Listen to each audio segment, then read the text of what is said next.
Hi guys, welcome back to Let's Talk Fitbaw. Now this is Series 1 Episode 2. Last week we had Callum for Castlemilk, Celtic fan. Now he is currently going to be part of the actual show itself now. So I've got Callum with us again. How you doing, Callum? That's happening, mate. Aye, nothing much, mate, you? Nothing, man, just seeing how it's going, aye. Aye, as usual, just the usual. So, guys, today we're going to be talking about last night's games, such as the Celtic v St Mirren game, the Rangers versus Kilmarnock game, Aberdeen game which was on last night too, just pretty much going through a few of the results and stuff, but mainly talking about Celtic's result and talking about Celtic's possible new transfer speculation. So Callum, we've got a few points wrote down, so if you want to start with the first part. Basically, at the beginning I just wanted to talk about it was the Kelly game to begin with. Obviously, Jermaine Defoe, that's his league debut, and he's 13 minutes or something it took him to score. That's right, so I can imagine that's going to be the Rangers fans talking about how he's going to be like the next coming of Christ. Obviously, doesn't happen, they get beat, and it was their new signing that's went and scored the winner against them and celebrated as well. That's going to be a bit controversial, do you not think? I do agree with it. I think that's a big controversy. As soon as I was actually sitting, believe it or not, switching between the Celtic and the Rangers game just to see how things were going, because obviously I knew that Defoe was making his league debut and stuff, and because obviously it's Celtic that I mainly watch, I like to see obviously how the other teams are doing in the league as well. So I was watching the game and I seen that Defoe had scored and I seen that Rangers were winning, so I never really thought much of it, so I turned it back to Celtic and just kept focusing on the Celtic game. But then I seen the last 15 minutes or so of the Rangers game, 20 minutes, and I seen that Jordan Jones had scored, and to be honest with you, it was a good wee goal, don't get me wrong, but I personally think Callum McGregor should have saved it as well. It was he got his on 8, didn't he? It was just a weak on, a weak wrist. There wasn't much power behind the shot either, to be honest with you, and if you look at the shot as well, it wasn't exactly right in the bottom corner either. So, it was I'd say it was like a half-hearted shot, and he's just hoped for the best, and it's worked for him. But for that, I checked for that as well. What was I going to say? Kilmarnock did deserve the win, I'd say, but to be honest with you, Rangers had a few wee good chances as well to get something for the game. Because there's no doubt about that. I didn't really watch the game, to be honest with you. Obviously, I was at the Celtic game, so I didn't see the game. I seen the highlights on the telly and that, but for what I see, I looked like Kelly were on top for most of it, for what I seen. Then obviously that goal was just a bit lucky, to be honest. But it's still looking good for Rangers, man. It really isn't it? No. I'd say that's a bad result. I'm sure they'll probably turn for that though right enough, but as I said, who have they got at the weekend? Is it? They've got Livingston away. I see. That's well again. Suppose they should get the result. If you look at the league as a whole, I think even as a Celtic fan, at this point of view, I think going into any game, you'd always imagine Celtic's going to win from our point of view because we have got a strong team and stuff. But the league is getting stronger, so the games are getting harder, and it is shown as well, because Celtic's not been as good as they have been in previous years this year. I think the new signings, which we will get on to, is going to make a difference, the freshness and that, so... I think another thing is Steve Clarke. I think he just needs a mention with how fucking fantastic a job he's been doing at Kelly.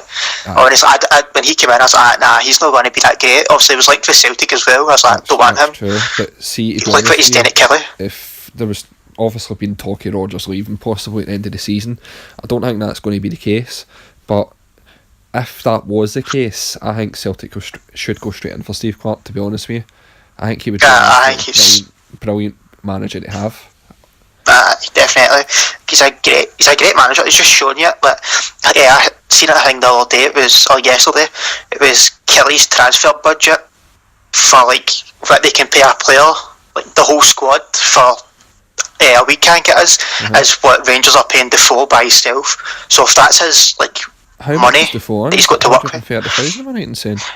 I think there was I seen people were saying it was like half. Rangers paid half, and some were saying he's paid a quarter or whatever. Aye. So I'm not 100% sure how much it is his own, but I mean, even at that, like for a full team, it just shows how well Steve Clark's doing at Kelly, man. No, definitely, he's doing a great job. So that's just covered basically the Kilmarnock Rangers game. So what's the next game you want to cover? Aberdeen and Hamilton. I mean, there's not really much to say. You'd expect Aberdeen to win that. Sam Cosgrove scored 2. That's everyone with 11 goals this season in 19 games. I did see the goals that he scored as well. Apparently he scored 9 in his last 8, am I right in saying as well? I think it's something like that. It's no bad figures, man. Aye, it's really good figures. And the guy is a bit of a powerhouse. He's strong as well. So when Adam Rooney left though, they're going to struggle, I think, to try and find a replacement for him. But Sam Cosgrove's came in and done it, man. He's came and done it. Did he not come from like their background, like previous? Like he wasn't exactly a new signing, was he? Or no, I don't think so. No, I think he was like a youth player at them. He was a youth player, aye. So that's good sign going forward as well. But no, Aberdeen seemed to have smashed him. In fact, no, did that Sam Cosgrove not come for Carlisle? I think it was. I don't know. Was that last season? No, or was that a few seasons ago? I think it was like 2 or 3 years ago, I think. I was going to say, because I knew he'd been there previous. I knew he wasn't a fresh new signing, but he's randomly just stepped up to the mark this season. But I mean, I don't really know if there's much else to talk about with that game. Just he scored a double and he's looking good this season. He's only really we'll go through the scores. We've spoke about the Kilmarnock Rangers game, which was a big kind of top of the table kind of crunch. The Celtic and St Mirren game also we'll speak about as well. And as I said, we'll just go through a few other scores as well, just to get opinions on some of the teams, how they're doing and stuff. Obviously Aberdeen 3-0. I'm not even sure who scored the third goal. I just know Cosgrove get to it. I did watch it last night in the sports scene, but honestly I was dozing off to sleep. No offence to Aberdeen fans watching, but it was shattered. What's the next game anyway? Sorry. Then the next one I've got on here is Celtic and St Mirren. Aye, perfect. That's fine. Obviously Weah came on, his first touch fucking hit the post, man. It was offside, but honestly I wasn't expecting him to hit it first time. I thought he was going to take a touch. I think it was McGregor played the ball at the top to him, and it was like a sublime pass. I think that was the first time volley he done, but he tried to guide it in instead of actually volleying it in. Oh, that was, as soon as that happened, I was like, he's going to score here the night, man. And then 2 minutes later, put one slightly by the post, and then obviously finally got his goal. And it was similar to his first goal for Celtic, actually. As I said, I was watching the game last night, and I know you're saying you were at it and stuff, but Weah looked as if he had about 3 or 4 good decent chances in that game. In the space of about 5 minutes. That's what I'm saying. He's making that kind of space himself, which is good. That's what you want for your striker. But he knows he knows when to make it as well. So that's, as I said to you on last week's episode, that freshness, that kind of movement that the players aren't used to, like the opposition. That's what's I think that's what's going to definitely kill the opposition going forward to the end of the season. Definitely. And then obviously the assist was for that Liam Henderson's wee brother. Right, that was a really nice wee pass. I think he's only like 18 or something. That was for that vision for an 18-year-old. It was really good, man. Exactly, I know. Yeah, definitely.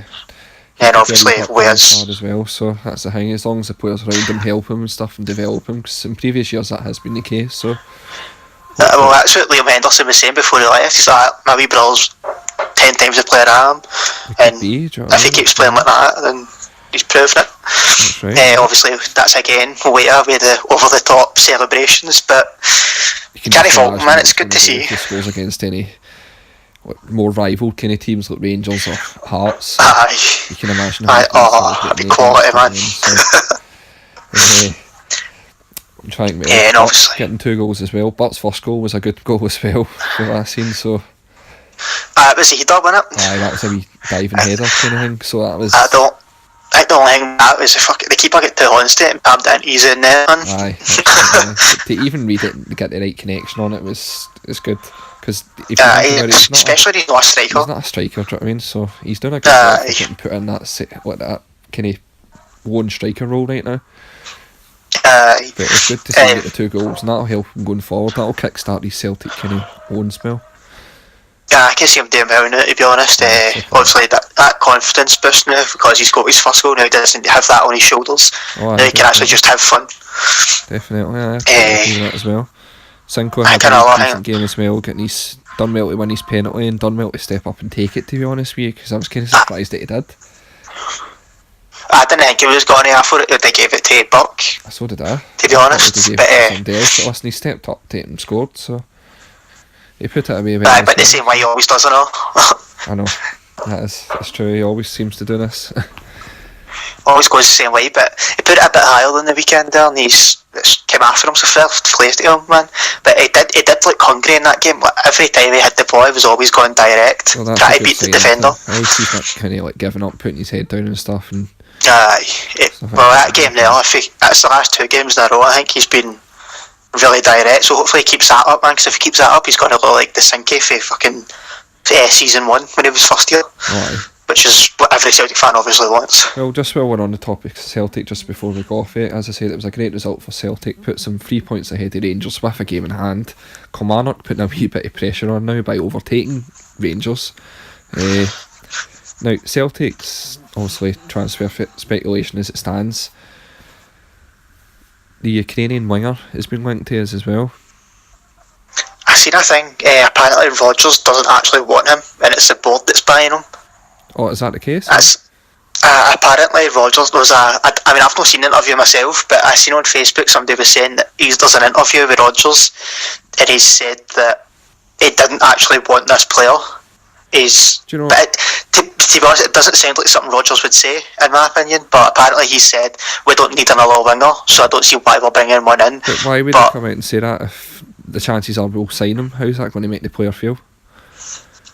Exactly, that's what I'm thinking. It's not something Rodgers would say, but at the same time, if it is true, you can see where he's coming from, because we do have plenty of wingers, but obviously this might be a player that we bring in and loan out straight away, just so we've got a replacement for the likes of Burke and Weir when they do go at the end of the season. See, that's what I was going to say. I think that's what it could be. That's what the case could be. Because if we get somebody like this in right now, who probably could be a good winger for us, as I say, he's not, as you said, he's not going to get his game right now because of the own signings we've got.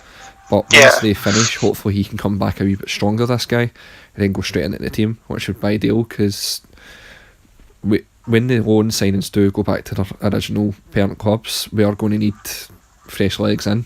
There's no doubt about that, because that's what we needed this January transfer window. So I found the exact quote here actually. Hold on, it's just loading. He said that we've got 1 million wingers, and that we don't need another one, and it's ridiculous that we're signing them apparently. So it clearly isn't, and that is the live interview with Rodgers. That is exactly what he said. So he did say that? Aye, so I don't imagine that's going to end well. Clearly something's going wrong with Rodgers and the end level, I'd imagine. It could be, aye. As I said, I'm honestly, I couldn't really answer with this one. I do agree with him, no, we have got too much wingers, but as you stated, it could be somebody that comes in, as I said, to come straight into the team once the loan signs finishes. Aye. So I mean, he's not a bad player. I know. Apparently he's got 8 goals and I don't know how much assists, but in 18 games or so, apparently he's got a good wee ratio. Well, I was looking him up just before, obviously I don't know much about him. He's playing in the Ukrainian league. I don't exactly watch that league, but I was looking up stuff about him to see what sort of player he was and stuff. He actually, the team he's at the now, he started at them and he transferred to Sevilla and turned down Valencia, so he can't be a bad player if teams like Sevilla and Valencia want him. Aye, but apparently he went back to his other club because he didn't make the cut for the first team. Am I right in saying that, at Sevilla? He played for the youth team, and then I played 1 game or something. I went back to. If Sevilla's took him, right, and they've not gave him a shot at the first team, I wouldn't exactly take that as a big slap in the face. I mean, exactly. They seem to always get into the Europa League final, don't they? They're always running about the final stages of that, so exactly. They're a team. They're a big team and they're a big club, so I wouldn't even take that as a slap in the face. And the one thing I seen was he scored 14 goals. I think it was 14 goals in 33 games for the team that he's at, Lviv, which is, it's not a bad return for a winger. Ratio for a winger, exactly. It could be another wee Scott Sinclair on the opposite wing, so. It'd be a bit of, a bit of competition for Forrest as well, which is only going to make Forrest better, exactly how it did with Roberts when he was at Forest. He's just a completely different player now. Yeah, definitely. What was the other games you want to speak about then, just for small wee portions? I mean, the rest of the games are not really, there's not really any big, massive talking points, so it'll be quick. But Dundee and Hearts, obviously that's a massive upset in the league. Dundee. Quite an upset, aye. I was going to say Dundee getting a 2-1 victory against Hearts at Tynecastle. That was a bit of a shock, to be honest with you. That result obviously taking Dundee off bottom of the league. That's St Mirren bottom there. Aye, that's vital for them. So is. St Mirren are going to have to put their socks up as well, because I seen something. I think it was St Mirren started 6 new players against us. I mean, that's probably another factor as why they could beat 4-0. The team's obviously not gelled. Aye, it could be. That could be the case. What was other? Obviously Motherwell and Hibs. Motherwell and Hibs, is that 1-0 at first? 1-0 to Motherwell. Aye. I mean, that was a very boring game, to be honest. But I know it was a decent finish for the Motherwell player. I'm not even sure who it was that scored. Eamon Brophy, I think, was it? It was a decent finish. It wasn't anything special really, but that's what Hibs sitting 8th in the league there. I think soon the fans will be calling for Lennon Seedman. They could be. He's not doing very well this season. The coins for there, do you know what I mean? Or they've got a good squad. Especially, I just don't know why. I was going to say that when you look at the team, players like Darryl Hogan and that, that's a very good side. What did look promising was Ryan Gold. When I watched the highlights last night, he was sharp. Aye. So I remember him at Dundee a few years ago. Honestly, he was he knew where the passes were without even literally lifting his head. He was really sharp. He's a good signing. I think he'll possibly save Lennon's kind of Hibs career, to be honest with you, this second half of the season. I don't think they'll deteriorate that much. I think they'll go through a wee bad bit of form, but I think they'll pick up again. Because Hibs are Hibs, they seem to always do it. I was going to say that. I'd like to see Hibs stay tap off. Hearts are looking a wee bit wonky. I think they're sitting 6th or 7th in the league, aren't they? They're something about getting watching them, they just don't seem to be playing like connecting football, as if there's no sort of team chemistry. I've not watched much of Hearts this season, to be honest. It's just, as I said, I've not watched any specific game, but I've only seen the highlights, as I said. But Hibs seem to be doing the bit though. That Hibs are doing everything they can. They just can't score. They can't put the ball in the net. That's the only issue. Who is it they've got up front? Is it Florian Canberry? Aye, he's a good wee striker as well at times. Do you know what I mean? He just needs to get a few goals, and that's him. I think it just doesn't fit their sort of play style, because he is like a big sort of a target man, and obviously they've got the wingers to make him a sort of to get the balls into him, but it's just no. I don't know. No. There's something that just doesn't add up with him really. A new striker in the next 7 days, and I think they could be looking alright, to be honest. Yeah, no, definitely. And then obviously the final game was Johnstone beating Livingston 1-0. Aye, there's not a lot of talking points about that. I can't really give much on that. But apart from the fact that St Johnstone are just a steady wee team in the league, always, as they always are. Quite a good wee place at home majority of the time. Not always great away. Livingston, though, have surprised me this season. Don't get me wrong. They've came up for the championship, and where are they sitting now? Is it 5th maybe? 7th. I think St Johnstone are 5th. They've just like frogged Hearts because of that result. Actually, so I take it Livingston were sitting about 5th before it though. I think they would have been 5th or 6th. Right. Well, no, that's been a good wee another episode, as I said. Thanks, Calum, guys. Mind liking, subscribe to Calum's channel as well, Something Scottish. And as I said, like and subscribe to this channel if you want to keep up to date with the stuff. As I said, Calum's going to be a new team member on the show as well, so as I said, just keep up to date with stuff. Weekly football talk. As I said, if you've got any ideas what you want us to talk about as well, any different football clubs, football leagues to talk about, just as I said, put it in the comments and keep up to date.